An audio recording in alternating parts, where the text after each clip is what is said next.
ఒకటి కాదు రెండు కాదు ఏకంగా 130 మంది అమ్మాయిలను అతి కిరాతకంగా అత్యాచారం చేసి వాళ్లను చంపి పూడ్చిపెట్టేశారు. అయితే ఇదంతా జరిగింది కర్ణాటకలోని ధర్మస్థలిలో నిత్యం వేలాది మంది కొలిచే ఆ మంజునాథేశ్వరుని గుడి దగ్గర. దాంతో గత కొద్ది సంవత్సరాలుగా ఆ ప్రాంతంలో ఎంతో మంది అమ్మాయిలు కనపడకుండా పోవడానికి కారణం ఇదే అని అందరికీ తెలిసిందే.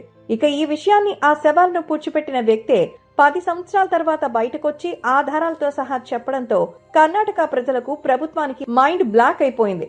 అయితే వందల మంది అమ్మాయిల శవాలు అక్కడికి ఎలా వచ్చాయి? వాళ్ళని అలా చేసిందెవరు? 2012లో జరిగిన సౌజన్య కేసుకి ఈ కేసుతో లింక్ ఉందా? ఎవరిని కాపాడాలని పోలీసులు ఈ కేసుని తప్పుదారి పట్టించారు? ఒక అమాయకుడిని ఈ కేసులో ఇరికించిందెవరు? అసలు ధర్మస్థలిలో ఏం జరుగుతోందనే విషయాలు ఈ వీడియోలో తెలుసుకుందాం.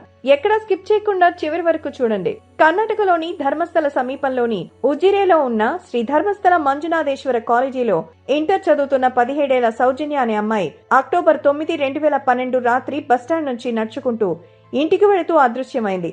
దాంతో ఆమె అమ్మా నాన్న ఇంకా లేట్ అవుతుంది కానీ అమ్మాయి రావట్లేదని ఊరి వాళ్ల సాయంతో అక్కడ మొత్తం వెతకడం స్టార్ట్ చేశారు. అయితే అక్కడ కొంతకాలంగా అమ్మాయిలు మిస్ అవుతున్నారు. దాంతో ఆ రాత్రి సుమారు 2000 మంది సౌజన్య కోసం వెతికారు. కానీ ఆమె ఆచూకీ వాళ్ళకి ఎక్కడా దొరకలేదు. అలాగే ఆ రాత్రి అక్కడ బాగా వర్షం కురవడంతో వాళ్లంతా రేపు వెతుకుదామని వెళ్లిపోయారు. అయితే మరుసటి రోజున అక్టోబర్ 10, 2012న నేత్రావతి నది ఒడ్డున ఒక అమ్మాయి శవం ఉందని ఊరి వాళ్లకు తెలిసింది. దాంతో వాళ్లతో కలిసి సౌజన్య పేరెంట్స్ కూడా అక్కడికి వెళ్లి చూడగా అక్కడ ఒంటి మీద నూలు పొరుకు కూడా లేకుండా ఒక చెట్టుకి కట్టేసున్న సౌజన్య డెడ్ బాడీ ఉంది. ఆమెను ఎంత దారుణంగా చంపారంటే సౌజన్యని ఇష్టం వచ్చినట్టు కొట్టి ఆమె బాడీ మీద ఎన్నో చోట్ల దారుణంగా గీరి గొంతు నులిమి తన ప్రైవేట్ పార్ట్స్ లో మట్టి పోసి చంపారు. దీంతో ఆమె డెడ్ బాడీని చూసిన సౌజన్య అమ్మా నాన్నతో పాటు అక్కడున్న ప్రతి ఒక్కడు దేవుడా ఏంటి ఘోరమని కన్నీళ్లు పెట్టుకున్నారు. ఇక ఊరి వారంతా ఈ కేసు విషయంగా దర్యాప్తు చేసి త్వరగా నేరస్తుని పట్టుకోవాలని డిమాండ్ చేయడం స్టార్ట్ చేశారు. ఇక కొద్ది రోజులకి ఓ నలుగురిచ్చిన సాక్ష్యంతో నేరస్తుడు ఇతనే అని పోలీసులు సంతోష్ రావు అనే వ్యక్తిని అరెస్ట్ చేశారు. ఇతనే ఆ నేరం చేశారని చెప్పడానికి ప్రూఫ్ గా అతని ఇంట్లో సౌజన్య ఇన్నర్స్ దొరికాయని పోలీసులు మీడియాతో చెప్పారు. దాంతో నేరస్తుని పోలీసులు చాలా త్వరగానే పట్టుకున్నారని సౌజన్య అమ్మ తప్ప అందరూ సంతోషపడ్డారు. ఎందుకంటే పోలీసులు ఆ సంతోష్ రావుని పట్టుకునే ఓ 2 రోజుల ముందు సౌజన్య వాళ్ళ ఇంటికి ఒక కానిస్టేబుల్ వచ్చి ఎంక్వైరీ కోసం సౌజన్య వాడిన ఒక ఇన్నర్స్ ని తీసుకెళ్లారు. ఇక సేమ్ దాన్నే పోలీసులు ఆధారం అని చెప్పి సంతోష్ రావుని పట్టుకోవడంతో ఆమె ఈ విషయాన్ని తన భర్తకు ఊరి వాళ్లకు చెప్పి పోలీసులు ఈ కేసుని తప్పుదోవ పట్టిస్తున్నారని ప్రజలు ఆందోళన చేయడంతో గవర్నమెంట్ ఈ కేసును 2013లో సిఐడికి ట్రాన్స్ఫర్ చేసింది. ఇక వాళ్ళు కూడా ఈ కేసులో ఎవరినో కాపాడడం కోసం ట్రై చేస్తున్నట్టు అనిపించగా సిఐడి మీద వచ్చిన వ్యతిరేకతతో గవర్నమెంట్ 2014లో ఈ కేసుని సిబిఐకి ట్రాన్స్ఫర్ చేసింది.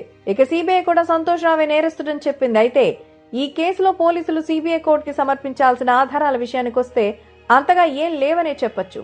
అవును, సౌజన్య డెడ్ బాడీ కనపడగానే ఊరి వాళ్లంతా అక్కడ గుమికూడడం, పోలీసులు చాలాసేపటికి కానీ అక్కడికి రావడం వల్ల అక్కడుండే ఫుట్ ప్రింట్స్ అండ్ మిగిలిన కొన్ని ఆధారాలు డిస్ట్రాయ్ అయిపోయాయి. ఇక పోస్ట్ మార్టం రిపోర్ట్ లో ఆమెను రేప్ చేశారని తెలిసింది కాబట్టి సెమెన్ రిపోర్ట్ ఏదని కోర్టు పోలీసులను అడిగితే దాన్ని మేము కలెక్ట్ చేశాం కానీ డిఎన్ఏ రిపోర్ట్ కి పంపడం మర్చిపోవడం వల్ల అది పాడైపోయింది. దాంతో రిపోర్ట్ ఏం రాలేదని చాలా నార్మల్ గా చెప్పేశారు.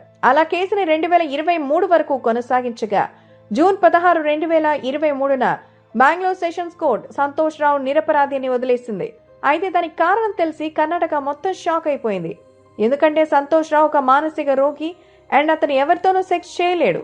దాంతో ఒక అమాయకుడిని దాదాపు 10 సంవత్సరాలు జైల్లో పెట్టారు. అయితే అసలు నిందితులు ఎవరనే క్వశ్చన్ అక్కడి ప్రజల్లో మొదలైంది. ఈ విషయంగా సౌజన్య పేరెంట్స్ అండ్ ఆ ఊరి వాళ్ళు చెప్పే పేర్లు ఉదయ్ జైన్, మలిక్ జైన్, ఆశిష్ జైన్ మరియు నిశ్చల్ జైన్. వీళ్ళు ధర్మస్థలిలోని ఆలయ అధికారి డి వీరేంద్ర హెగ్డే కుటుంబ సభ్యులు. ఇక్కడ ట్విస్ట్ ఏంటంటే సంతోష్ రావుని ఓ 9 సాక్ష్యంతో పోలీసులు అరెస్ట్ చేశారని. ఆ 9 వీళ్లే. ఇక ఈ విషయం కర్ణాటక మొత్తం సంచలనం సృష్టించగా ఈ కేసుని లింక్ చేస్తూ కర్ణాటక ప్రజలకు మైండ్ బ్లాక్ అయ్యే మరో విషయం తెలిసిందే. జూన్ 22, 2025న ధర్మస్థల పోలీస్ స్టేషన్ కి ముఖానికి మాస్క్ కట్టుకుని చేతిలో ఒక బ్యాగ్ పట్టుకుని ఓ వ్యక్తి వచ్చాడు. తను కేసు పెట్టాలని స్టేషన్ లో ఉన్న రైటర్ దగ్గర కూర్చున్నాడు. అతను కేసు వివరాలు చెప్తూ నేను గత 20 ఏళ్లలో కొన్ని వందల మంది అమ్మాయిలను నేత్రావతి నది ఒడ్డున పూర్తి చేశాను, కొన్నిటిని కాల్ చేశాను, అవన్నీ నాతో కొంతమంది బెదిరించి చేయించారని చెప్పాడు. దాంతో ఆ రైటర్ కంగారు పడి స్టేషన్ లో ఉన్న అందరినీ బయటకు పంపేసి ఎస్ఐకి విషయం చెప్పారు. దాంతో పోలీసులంతా నువ్వు చెప్పేదానికి ప్రూఫ్ ఏంటని అడగ్గా ఆ వ్యక్తి తన చేతిలో ఉన్న ఓ బ్యాగ్ ఓపెన్ చేసి అందులోంచి ఒక పుర్రెను బయటకు తీశాడు. దాన్ని చూసిన పోలీసులు ఒక్కసారిగా ఆశ్చర్యపోయారు. అప్పుడు ఆ వ్యక్తి, ఇదే సార్ ప్రూఫ్, మీరు ఇలా అడుగుతారని ఎవరికి తెలియకుండా ధర్మస్థలి వెళ్లి నేను అప్పుడు పూడ్చిన ఓ శవం తాలూకా పుర్రెను తెచ్చాను, ఇదే అది అని చెప్పాడు. దాంతో పోలీసులు అతని కంప్లైంట్ తీసుకోవడానికి రెడీ అవ్వగా అతను కేసు వివరాలు చెప్తూ, నేను 1995 సంవత్సరం నుంచి 2014 వరకు డిసెంబర్ నెల వరకు దాదాపు 20 ఏళ్ల పాటు ధర్మస్థల ఆలయంలోని క్లీనింగ్ సెక్షన్ లో పనిచేశాను. అయితే నేను మొదట ఆలయానికి సమీపంలో నేత్రావతి నది వద్ద క్లీనింగ్ చేసేవాణ్ణి, కానీ ఆ తర్వాత నాతో ఈ దారుణమైన పని చేయించారు. అప్పుడప్పుడు నా దగ్గరికి కొన్ని శవాల్ని తీసుకొచ్చి వాటిని రాత్రికి రాత్రే మాయం చేయాలని చెప్పేవారు. అయితే మొదట్లో నేను వాళ్ళంతా అనాథ శవాలు లేదా ఇక్కడ గుడికి వచ్చి కొంతమంది ఆత్మ చేసుకుంటూ ఉంటారు వాళ్ళేమో అనుకున్నాను, కానీ ఒక్కసారి వాళ్ళు తెచ్చిన శవంపై కొట్టిన దెబ్బలు కనిపించాయి. ఆ తరువాత అయితే వాళ్ళంతా ఆడవాళ్లే. ఆ తరువాత కొన్నిటికి బట్టలు లేకుండా తీసుకొచ్చేవారు, అయితే వాళ్ళంతా ఆడవాళ్లే. ఇక ఒకరోజు అత్యాచారం చేసి తీవ్రంగా కొట్టి చంపిన 15 ఏళ్లుండే ఓ స్కూల్ పిల్ల శవాన్ని మాయం చేయమనగా మనసు చంపుకొని ఆ పాప శవం మీద యాసిడ్ చల్లి ఆ శవాన్ని కాల్చేశాను. ఇక అప్పుడే వీళ్ళు ఈ ఆడవాళ్లను అత్యాచారం చేసి చంపుతున్నారని నాకు అర్థమైంది. దాంతో నేను ఈ పనిని ఇక చేయలేనని వాళ్లకు చెప్పేశాను. కానీ వాళ్ళు దానికి ఒప్పుకోకుండా నేను ఈ పని చేయకపోతే నన్ను నా కుటుంబాన్ని చంపేస్తామని బెదిరించారు. అలా ఇప్పటి వరకు 14-15 ఏళ్ల వయసున్న పిల్లల నుంచి 30 ఏళ్లలోపు ఉండే ఆడవాళ్లని నేను ఈ మంజునాథుని సాక్షిగా నేత్రావతి నది ఒడ్డున ఖననం చేశాను. ఇక ఆ సంఘటన జరిగిన తర్వాత 2014లో నాకు తెలిసిన ఒక అమ్మాయి తను నాతో ఈ నీచపు పని చేయించే వ్యక్తి రేప్ చేశాడని చెప్పింది. దాంతో నేను ఆ అమ్మాయిని వెంటనే ఈ ఊరు వదిలి వెళ్లిపో అని చెప్పి ఆ మరునాడే నేను కూడా నా కుటుంబంతో సహా ఎవరికీ తెలియకుండా అక్కడి నుంచి పారిపోయాను. అలా ఇప్పటి వరకు వాళ్లకు భయపడి ఎన్నో ఊర్లు మారుతూ వచ్చాను. కానీ ఎక్కడికి వెళ్ళినా నేను చేసిన పాపం నన్ను వెంటాడుతూ నాకు ప్రశాంతత లేకుండా చేసింది. అందుకే ఇంతకాలం తర్వాత నేను ధైర్యం తెచ్చుకుని ఈ విషయం ప్రపంచానికి తెలియజేయాలని మీకు కంప్లైంట్ ఇస్తున్నానని తన రిపోర్ట్ లో రాశాడు. దాంతో ఈ కేసు విషయం కర్ణాటక ప్రభుత్వాన్ని కుదిపేసింది. అయితే కొంతమంది ఇతను చెప్పేది అబద్ధమని అంటుంటే మరికొంతమంది మాత్రం ఇతను చెప్పేది నిజమని నమ్ముతున్నారు.